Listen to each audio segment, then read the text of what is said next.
ከገባን በኋላ ሲቲ ሱቅ ክፈችልኝ፣ ሱቅ እንስራ፣ ሱቅ ከፍተሽ እንስራ አለኝ። እሺ ብዬ ሱቅ ምናምን ከፈትን፣ ሰፈር ላይ ማለት ነው። ሱቅ ከፈትን ምናምን እየሰራን እርግዝና ምናምን ቁጭ አለብኝ ማለት ነው። በዛ ሰዓት ደግሞ እሱ ግን ያው ሱቁ ከፍቼ ምናምን እኔ እንደዚህ ያደርገኛል ብዬ አሁን አንዳንዴ ምናምን ራሴን እንደማላምን አደረገኝ ማለት ነው። ግን እሱ ከኔ የሚፈልገው የነበረ ብር ነበር። እኔ ግን አላወቅኩም። የዋህነቴን አጠቃኝ ማለት ነው። ምን ያደርጋል ሱቁ ከከፈትኩ በኋላ ሱቁ ሽጦ ምናምን ብሩ ምናምን ሌላ ቦታ ነው የሚልከው ማለት ነው። ከዛም እርግዝና ቁጭ ሲልብኝ ታመምኩና ቲማቲም አቮካዶ ከጋርመንት ተጭኖ ምናምን መጣና በሳምንት ምናምን ይሄዳል፣ በ15 ይሄዳል ገጠር ቤት ምናምን። የእንጀራ እናት ናት፣ ልጅ የላትም፣ ዘር የላትም። እናቴ ለማየት ነው የምሄደው ምናምን ይለኛል። እኔም ደግሞ ዘር ስለሌላት እኔ ከቤተሰቡ አላስወጣውም። ሰው ትዳር ከያዘ በኋላ ሴት ልጅ ከቤተሰብ አስወጣችሁ እንዳልባል ምናምን ይሄዳል። ከታመምኩ በኋላ ደግሞ የጋርመንት እቃ አለ፣ ቲማቲም፣ ሽንኩርት፣ አቮካዶ ይበላሻል ቶሎ ካልሸጥሹ ማለት ነው።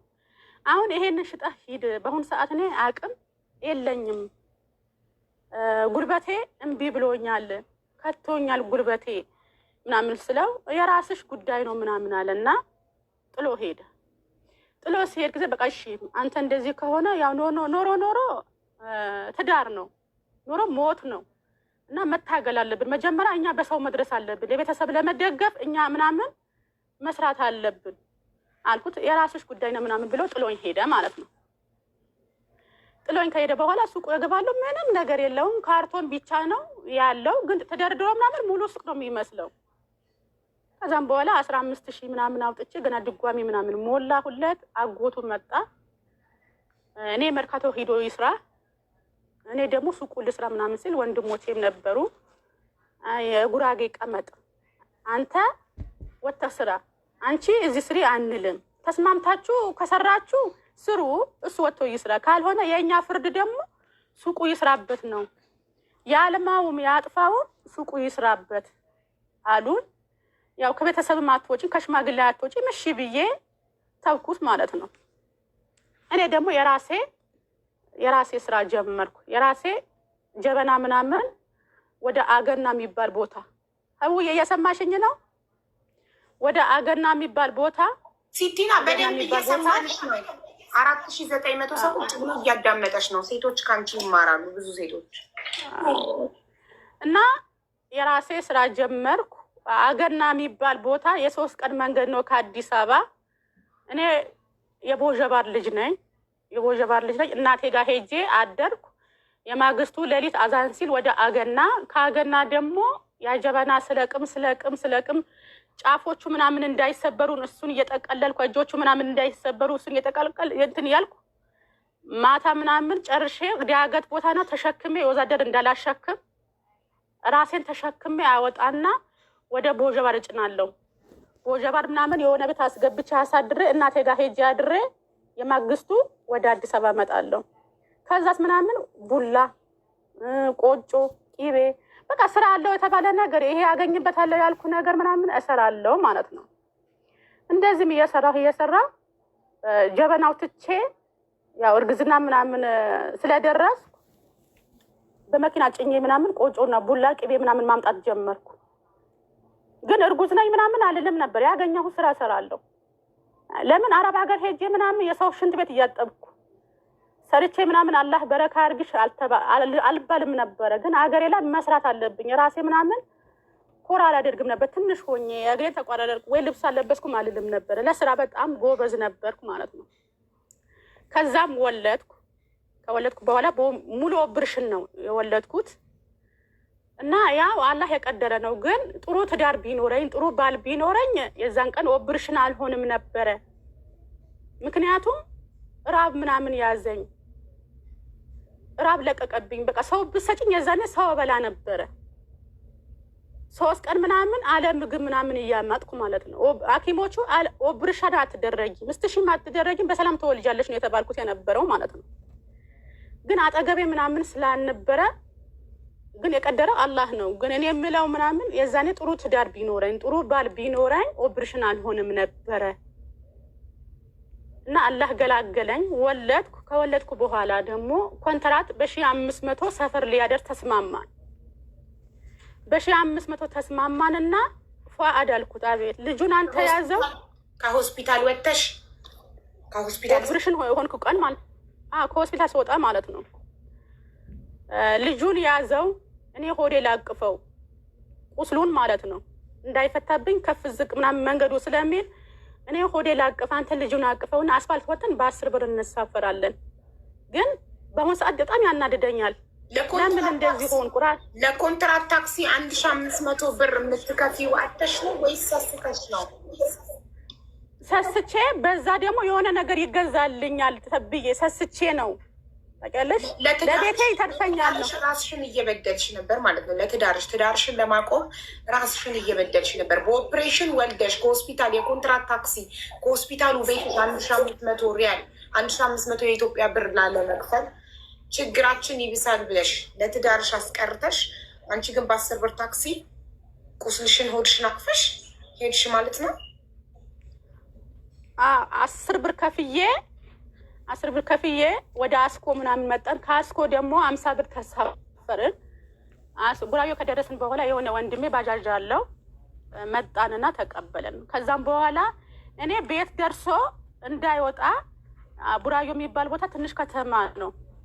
ባለቤቴን ግማሽ ኪሎ ስጋ ግዛልኝ፣ ቤት ካወጣም ትደክማለህ፣ ቤትም ሰው የለንም አልኩት። አፌን አውጥቼ ምናምን ተናግሬዋለሁ። ግን ምን አልሽ ምን ተናገርሽ አላለኝም። ቦታ አልሰጠኝም ማለት ነው።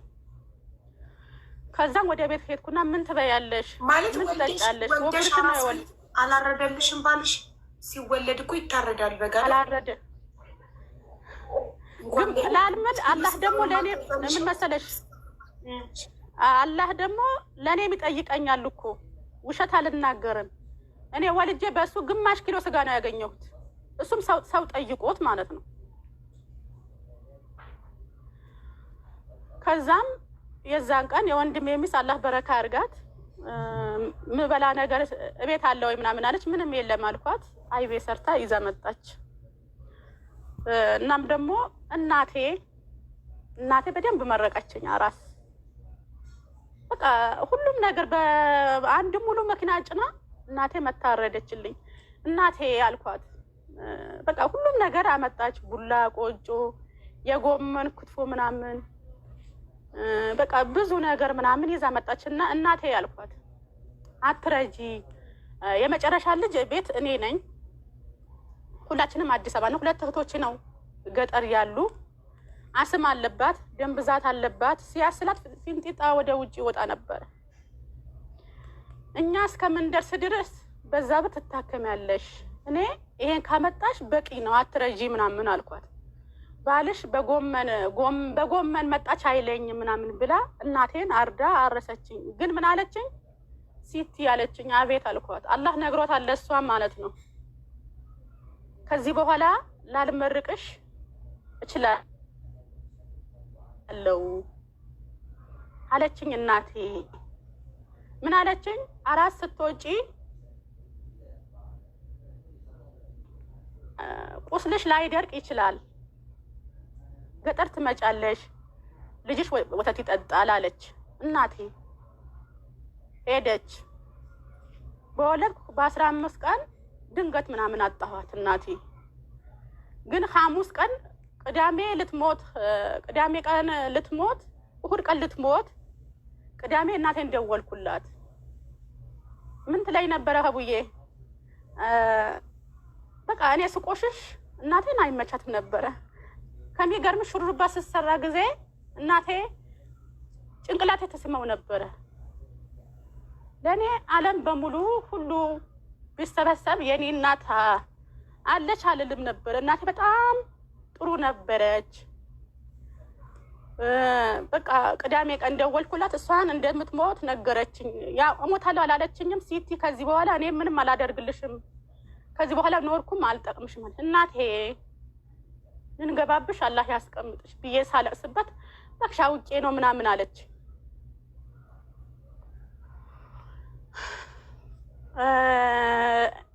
በእኛ ሀገር በጉራጌ አወዶ የሚባል ገብስ አለ። ቪታሚኒ ገብስ ነው። ኦፕሬሽን ከሆንሽ ወይ ከተሰበርሽ የምትጠገኝበት። ልጄ ትመጣለች ብላ ቡላ አዘጋጅታ አርሳታለሁ። ግን ድጋሚ ልታርሰኝ ማለት ነው።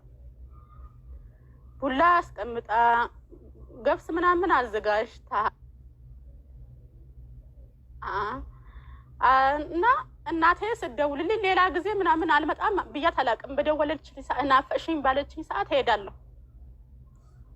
ግን የዛኔ ምን አልኳት መሰለሽ? ነይ ስትለኝ ቁስልሽ አይደርቅም ስትለኝ እናቴ አልመጣም አልኳት። በቃ የእሷ የሆነ ጃኬት ገዝቼ የሆነ የምትወደው ጃኬት የከሌ ለብሶታል ምናምን ስትለኝ የሚሄድበት መሳፈራ የእናቴ እሱን ጃኬት እልክላታለሁ ከማለት አልመጣም አልኳት።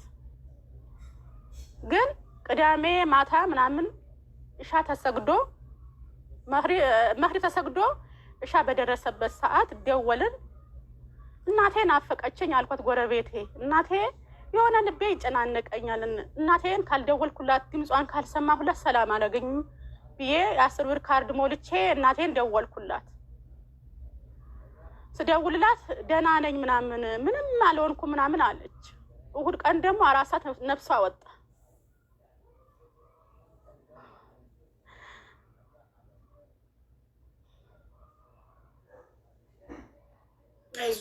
እናቴን አልመጣም ያልኳት እናቴን አልመጣም ያልኳት ሞታ ምናምን ልቀብራት ሄድኩ ማለት ነው። ግን እናቴ ከሞተች በኋላ ብዙ ነገር እናቴ ከሞተች በኋላ እንደ የልጄ ጊዜ ኦፕሬሽን ሆኜ በህልም አየች። እኔን አልነገርኳትም። እናቴ ኦፕሬሽን እንደሆንኩ አልነገርኳትም። ግን እናቴ በህልሟን አይታ አወቀች ኦፕሬሽን እንደሆኑ። ግን እሷ ከሞተች በኋላ 4 ኦፕሬሽን ሆኛለሁ። ግን እናቴ ኖርሽና ቁስሌን አንዴ እፍ ብትይልኝ ይመመኝ ብትይ እንደሌላ ጊዜ እሷ ከሞተች በኋላ ብዙ ነገር ሆኛለሁ። ውስጤ ሞተ።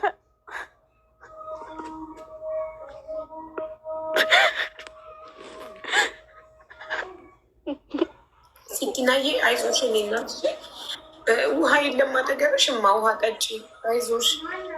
እናትሽን አላህ ይርሐማት፣ እናትሽን ጀነት ያርግልሽ። ሁላችንም ወደዛው ነን።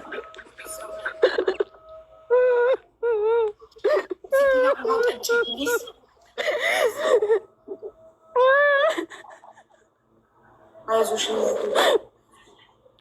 ልጆችን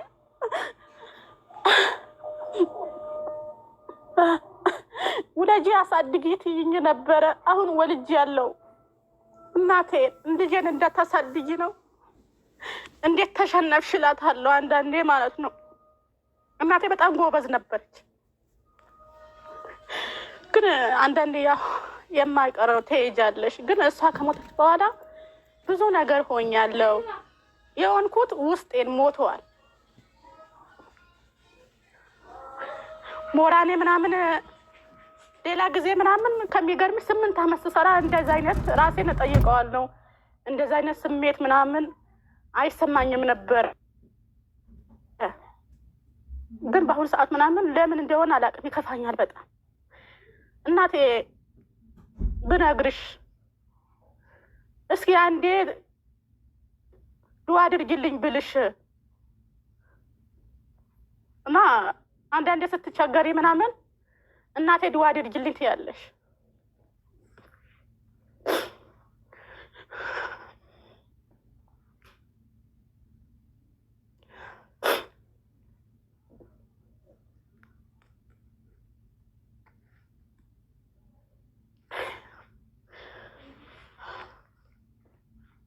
እና አንዳንዴም ሲከፋሽ ወይም ደግሞ ሀጃ ሲገጥምሽ ምናምን ደውለሽ እናቴ ዱዓ አድርጊልኝ እንደዚህ ሀጃ አለብኝ ትያለሽ። ግን በአሁኑ ሰዓት ደግሞ ሀጃም ቢኖርብኝ ቢከፋኝ ምናምን ዱዓ አድርጊልኝ ምናምን የምለው የለም። እናቴ ለማን ጥለሽ ግን እኔ የእሷን ሞቷን አታሳየኝ ለው ነበረ። እሷን ብዙ ጊዜ ያማታል። ያ ረቢ የእሷ ሞት እንዳታሳኘኝ ቀድመህ ለእኔ ውሰድ፣ እሷ ከሞተች እኮ ለእኔ ምንም የለኝም እላት ነበረ፣ ለእናቴ ማለት ነው።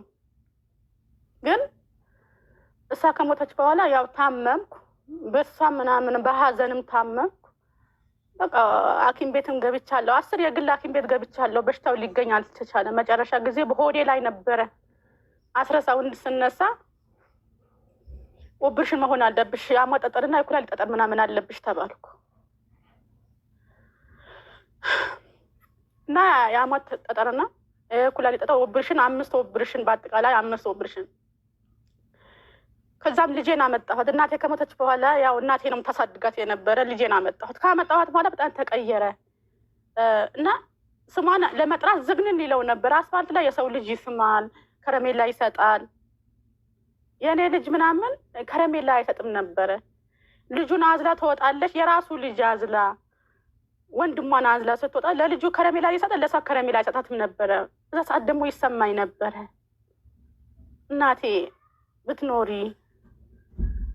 እና ልጄስ ለማን ጥለሽ ትላንትና ውለጂ ያሳድግልሻለሁ ትይ አልነበረም ወይ? ሲቲና ልጅሽ የዛኔ ስንት ዓመቷ ነው ማለት? እሱ ያው የእንጀራ አባቷ ነው። ሱቅ ልጅሽን አዝላ ልጃችሁን የእናንተን አዝላ ሱቅ ሄዳ ለሱ ከረሜላ እሷን ዝም ሲላት ስንት ዓመቷ ነበር? የስንት ዓመት ልጅ ሆና ነው? አሁን የ8 ዓመቷ 8 ዓመቷ የ8 ዓመት ልጅ ሆና ነበር የምታዝለው። አንዳንዴ ያው እኔ ልብስ ለማጠብ ምናምን አዝላትና ያው ብዙም ትምህርት ቤት ሄዳለች። እንደምንም ብዬ ከአረብ ሀገር ያመጣሁት ልብስ እየሸጥኩ ምናምን እናስተምራት ስል የሰው ልጅ አላስተምርም ምናምን አለኝ። እኔ ደግሞ የበላይነት ይሰማዋል ከማለት የበላይነት እንደንት እንዳልል ሱቁ የራሴ ነው፣ አረብ ሀገር የተቃጠልኩበት ነው። በሱቁ ምናምን አምጣ አልልም ነበረ። ጎረቤት ይወደኛል፣ ሰፈር ሰው ይወደኛል። የበላይ ሆነች ብሎ እንዳይሰማው ማለት አንቺ አረብ ሀገር ለፍተሽ በከፈትሽው ሱቅ አብራችሁ ስለምትቆሙ እሷ ስለከፈተችው ነው ብሎ እንዳይሰማው ከሱቅ ምንም ነገር አትወስጂም። ሰው ቤት ልብስ ታጥቢ ነበር፣ ምን ትይ ነበር? ሱቁን እሱ ይቆምበት ነበር። አዩዬ እዚህ ጋር እኔ ውሸት ልናገር አልፈልግም። የሰው ቤት ልብስ አላጥብም ነበር፣ እታገል ነበር ለራሴ ስራ ለማግኘት። ልብስ ስራ ነው የተባለ ነገር ልብስ ልጅሽ ልጅ የቤት ልብስ የልጆች ልብስ የራሷ የኛ ልብስ ማለት የሰው ልጅ አላስተምርም ሲልሽ ከራስሽ ከሱቅሽ ካልወሰድሽ ገንዘብ ኬት አምጥተሽ ልታስተምሪያት ነው ልጅቷን? አባቴ የዛኔ አዲስ አበባ መጥቶ ነበረ። ወንድሞቼ ተሳፈሩበት ምናምን ብሎ የሰጡት ብር ይሄን ብሎ ምናምን 1000 ብር ሰጠኝ አባቴ ማለት ነው። ጎረቤቴ ችግሬን ስለምታውቅ የእሱን ባህሪ ስለምታውቅ ሲቲ የእናትሽ ቡና ከማፈላ ቡና አፍልቼ ማንን ሰው ነው የሚጠጣው? ይሄን ብር ደግሞ ለአንቺ ይጠቅምሻል ምናምን ብላ ብር ሰጠችኝ፣ ጓደኛዬ ማለት ነው፣ ጎረቤቴ ማለት ነው።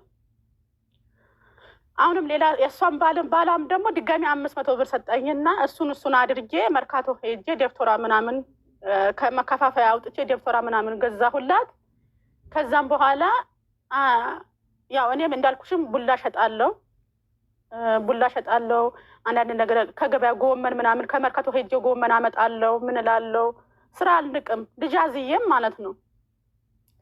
ከዛም ከታመምኩ በኋላ የ4 ወር ምናምን ደግሞ ተጠራቀመብኝና የምከፍልበት አጣሁ። ታምሜ ማለት ነው ሐኪም ቤት ምናምን እየተመላለስ የ4 ወር ምናምን ሆነብኝ። የ4 ወር ሲሆንብኝ የሆነ ሰው የዘካ ብር ሰጥቶኝ የዘካ ምናምን ብር ሰጥቶኝ በዘካ ብር ምናምን የ4 ወር ምናምን ደሞዟ ከፈልኩላት። ከዛም ራሴን ጠየቅኩት። ከዚህ በኋላ እናቴ የለችም ቸግሮኛል ብዬ አልነግራትም። ከዚህ በኋላ ምናምን ከወደኩበት መነሳት አለብኝ መሄድ አለብኝ ብዬ አረብ ሀገር ጀመርኩ።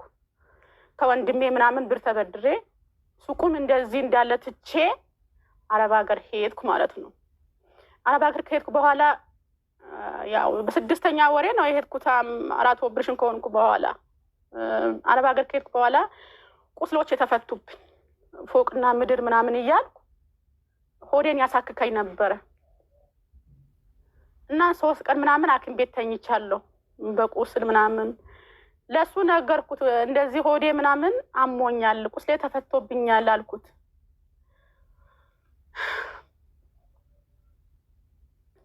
ግን አላህ ይማርሽና አላህ ይግደልሽ አላለኝም። እኔ ካልደወልኩለት እሱ አይደውልም ነበረ። እኔ ነው የምደውልለት የነበረው። ቤቱ የጨረቃ ቤት ነው፣ አላህ ቤትሽን ያፍርሰው ምናምን አለኝ። ፋድ ቤቱ ምናምን ካልፈረሰ በሴት ቤት ገብቻለሁ እንዳትል፣ ካርታ ከወጣለት በአንተ ስምና በእኔ ስም ይሆናል። ለምንድን ነው እንደዚህ የምትሆነው? የሰው ቤት ምናምን እኮ ገብተህ ምናምን የልጅ ባንበር ሲታጠብ ውጭ ላይ አውጥቶ አይደፋም። እኔ ሽንት ቤቴ የራሴ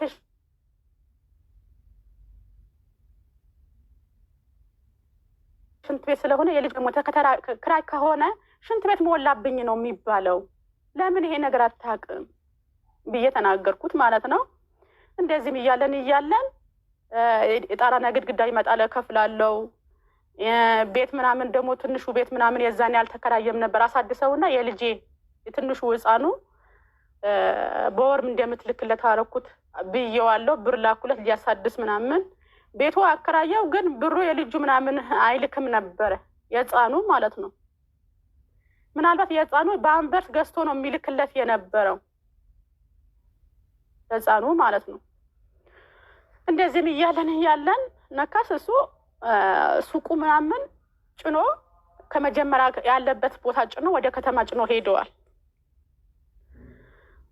ያለኝ ካጠራቀመ በኋላ እኔ ግን ትዳሬ ነው ብዬ አምኜው በአሁን ሰዓት ደግሞ አንድ ሴት ምናምን ስትጠየቅ እኮ ቤት አለው ወይ መኪና አለው ወይ ንብረት አለው ወይ ብላ ነው የምትጠይቀው። እኔ እኮ እሱ የሚያሟላ መስፈርት ራሴ ያሟልቼ ራሱ ሲቆሽሽ አልወድም ነበረ። ራስህ ቆሽሻል ምናምን እያልኩት ልብሱን እያለበስኩት ሱቅ ወጥቼ ከሚገርምሽ ምናምን እዚህ አረብ ሀገር ስመጣ ምናምን ሽሮዬን አስፈጥቼ በርበሬን አስፈጥቼ ቂቤን ምናምን አቅልጬ ከቻልክ ሽሮህን ሰርተህ ብላ፣ ካልቻልክ በሶ በጥብጠህ ጠጣ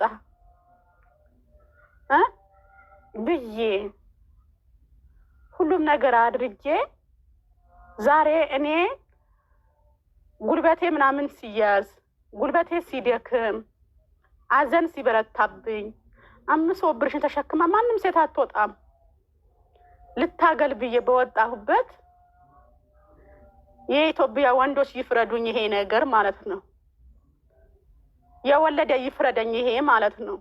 ግን በራሴ ቤት ሚስት አገባ። እኔ ዛሬ ምንም የለኝም።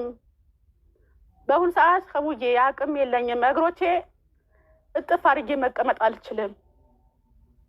እግሮቼ መራመድ አልችልም። ትላንትና ምናምን 50 ኪሎ ጨው ተሸክም ያለው ድንች ተሸክም ያለው ብዙ ነገር አድርጌያለሁ። ኖሬ ትዳሬን ብዬ ነገን ልጅ ወልደን ያልፍልናል ብዬ ዛሬ ተከድቻለሁ። የኢትዮጵያ ሕዝብ ይፍረደኝ ይሄ ነገር። አንድም ደግሞ እዚህ ጋር እኔ ወጥቼ ምናምን አቅም ስለሌለኝ ደካማ ስለሆንኩ ሰው ስለሌለኝ የኢትዮጵያ ሕዝብ ከጎኔ ይሁን። የኢትዮጵያ ምናምን ያሉ አረብ ሀገር ያሉ ሴቶች እህቶቼ እንደኔ ሞኛቱ ነው። እኔ አሁን በአሁን ሰዓት ሰው እንደማላምን ነው የሆንኩት። ራሴን ያስጠላኛል በአሁን ሰዓት ማለት ነው። ለምን እናት ማለት ከባድ ነው። ልጅ እናት ማታ ተኝቶ እስከሚነሳ ድረስ ይጨንቃታል። ትምህርት ቤት ሄዶ እስከሚመጣ ድረስ ለማየት ትጓጓለች። እኔ ዛሬ የልጆቼ እንኳን መሆን ያቃተኝ ሰው ነኝ። እህቴ ምናምን ታማሚ ናት። በአንድ ቀን 10 ክኒን ነው የምትወስደው ማለት ነው። በአዲስ አበባ ኖሮ ምናምን የራስ ልጅ ምናምን ያቃተ ጊዜ ነው። የራስ ልጅ ለማሳደግ ያቃተ ጊዜ ነው። ለእህቴ ምናምን ሰጠኋት። ግን እኔ ይሰማኛል ለእህቴ ምናምን በሽተኛ ናት። 10 ክኒን ትወስዳለች። ነሌ ያልፍልኛል፣ ትዳሯ ምናምን ይስተካከላል፣ የሰው ልጅ ፊት አታይም ብላ ልጄ ያሳደገች። ግን እኔ ዛሬ ባዶ እጄ ቀረው። ባዶ እጄ ቀርቻለሁ። በአሁን ሰዓት አላህ ከሚያውቀው ሀቡዬ እግሬ ያመኛል። እጥፍ አድርጌ ምናምን እንትን አልልም። መሄድ ያቅተኛል። ወገቦቼ ያመኛል። ውስጤ ምናምን ስታይም ወፍራም ነኝ። ስጋ አለ ተሸክሜ ያለው ግን ውስጤ ምናምን ሞተዋል። እሺ በአሁን ሰዓት በጣም ተጎድቻለሁ። ሲቲና አንቺ አሁን ከዱባይ ከገባሽ ስንት ጊዜ ሆነሽ? ኢትዮጵያ ከገባሽ ወር ከ15 ቀን ምናምን ሆኖኛል። እሺ የዛሬ ወር ከ15 ቀን እንደገባሽ ከዱባይ የት ነው የገባሽ? የገባሁት የራሴ ቤት ነው የገባሁት። የራሴ ቤት ገብቻለሁ። እሺ ይሄ ጥያቄ እንኳን ጠየቅሽኝ ማለት ነው። የራሴ ቤት ገባሁ።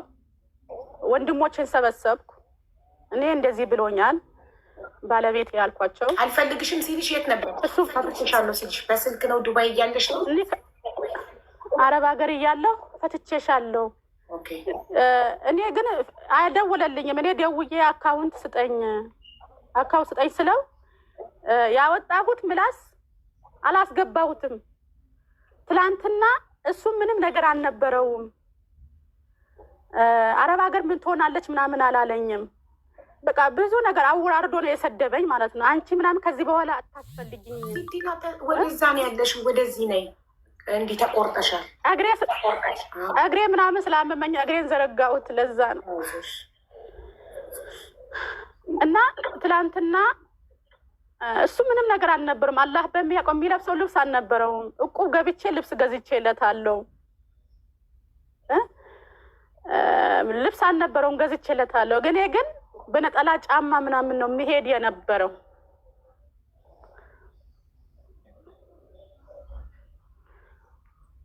እንዴት በቃ አሁን ጥሩ ነው። እና በነጠላ ጫማ ነው የሚሄድ።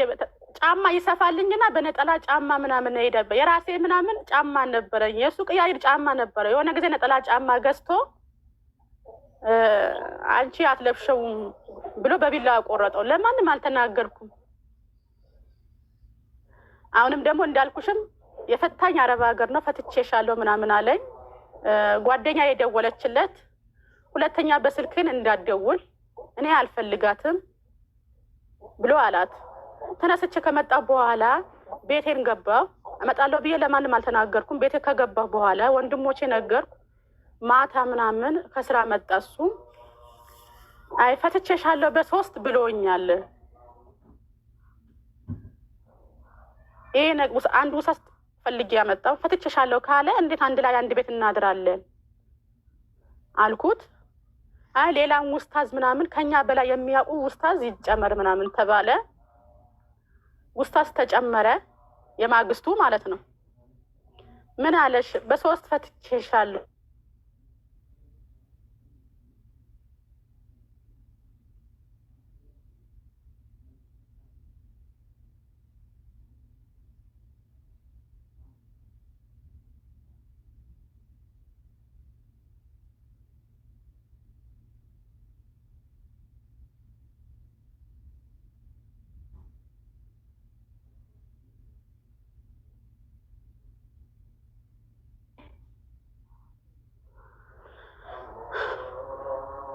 እና ያልፍልኛል ነበረ ብዬ ለትዳሬ ሄጄ ነበረ።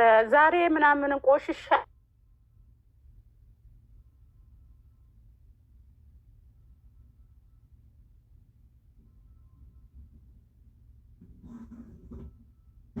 ያለው ቁስል በዝቶብኛል፣ በሽታ በዝቶብኛል፣ ሀዘን በዝቶብኛል እና አግብቻለሁ ምናምን ብለዋል።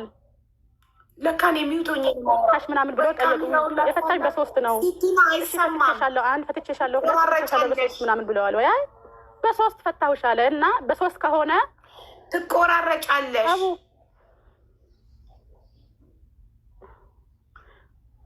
ለካን የሚውቶኝ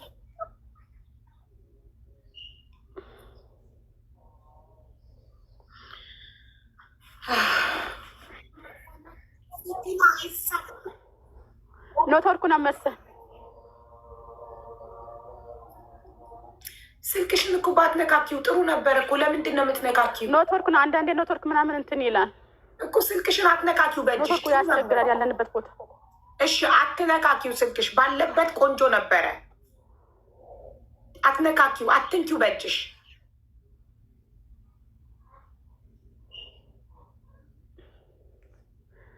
እና ውስታዙ ምናምን ታረቁ፣ ይሄ ሁለት የቀረኒ ካለ ታረቁ ምናምን ተባለ።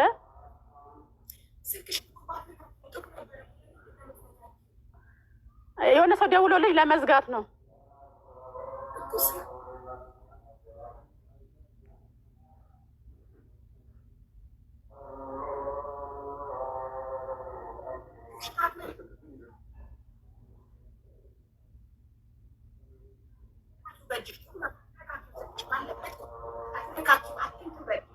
እሺ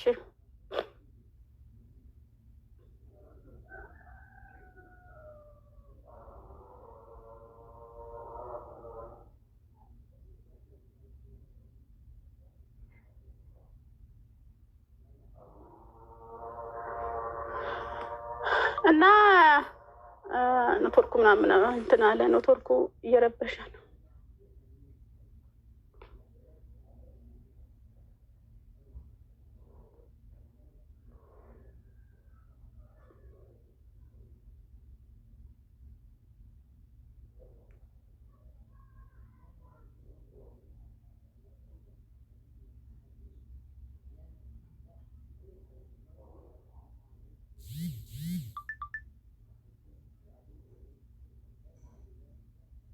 እኔ እኮ ጋይ ስለሚያስተጋባ ነው ሚዩት አድርጌ በምልክት አውሪ ሚላት፣ ግን ምንም አልገባትም። አሁን እየሰማንሽ ነው።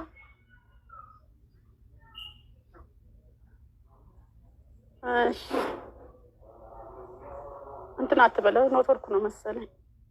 እየሰማች ነው ሀቡዬ? አዎ እየሰማው ነው። ስልክሽን አትነካኪው፣ አትነካካው በዋ አጠገብሽ ላለው እሺ። እና የዛኔ ምናምን ሁለት ቀሪ ኒካ ስላለ ታረቁ ተባለ። ታረቅን። ከታረቅን በኋላ ደግሞ ምን ይለኛል፣ ባጠገቤ የሆነ ሻይ ቤት አለ። እየሰማች ነው ሀቡ?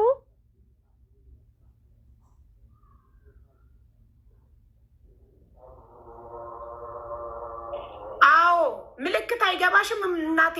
እማ ምልክት ይሄ ማለት የስ ማለት ነው። ትክክል ይሰማል ማለት ነው። ይሄ ምልክት ወይም እንደዚህ እንደዚህ ካልኩኝ እና በቃ ታረቁ ምናምን ተባለ። ታረቁ ተባለ። ታረቅን። ባጠገቤ የሆነ ሱቅ አለ። ዱቄት ምናምን አውርደን እንሽጥ፣ ዱቄት እንሽጥ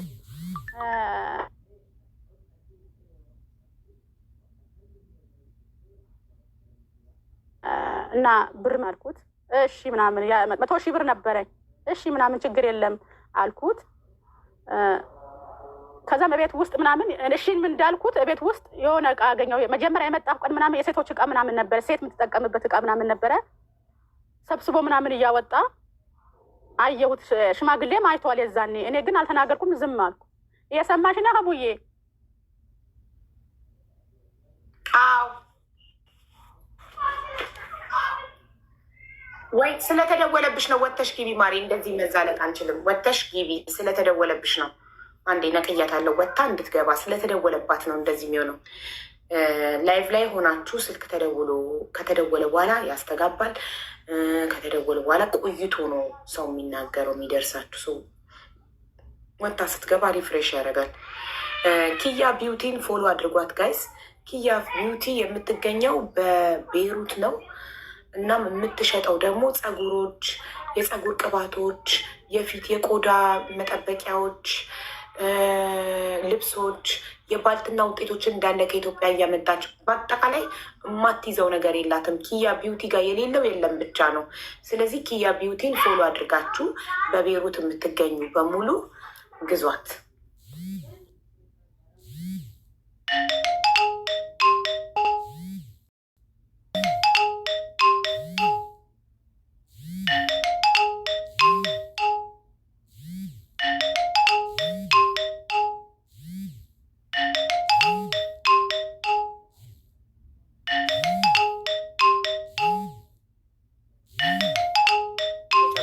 ይመጣል። ላይቭሽን መክፈት ጀመርሽ? አዎ ጀመርኩኝ። በቪዲዮ ራሱ መስራት ጀመርኩ ትናንትና። አየሽ እየለመድሽ ስትመጪ ትላመጂውና እናት ይሆናል ማለት ልምድ ነው። ምን ነገር ሲደጋገም ድግግሞሽ ነው እና በየቀኑ ግን መክፈትሽ እንዳታቆሚ። ላይ ከፈሽ ታብታብ ያደርጉልሻል ልጆቼ ሄዳችሁ ታብታብ አድርጉላት። እሺ ሽቶ አላት ሽቶ አለሽ ኪያ? ሽቶ የኢትዮጵያ ነው። ሽቶና ዶዶራንት የኢትዮጵያ ሽቶና ዶዶራንት አላት። የኢትዮጵያ የሚመጡ እቃዎች በአጠቃላይ ያላት ቅባቶች፣ ፀጉር ቅባቶች፣ የፊት ክሬሞች፣ ዊጎች፣ የባልትና ውጤቶች፣ ልብሶች አሉሻ ሽፎን ሽፎኖች እና ፎሎ አድርጓት።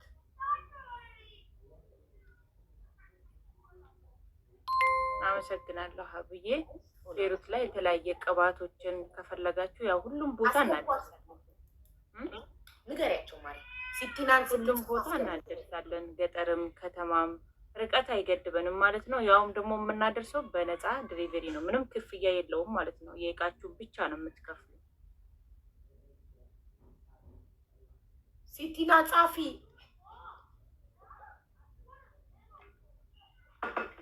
ዳውድ ነው የሚለው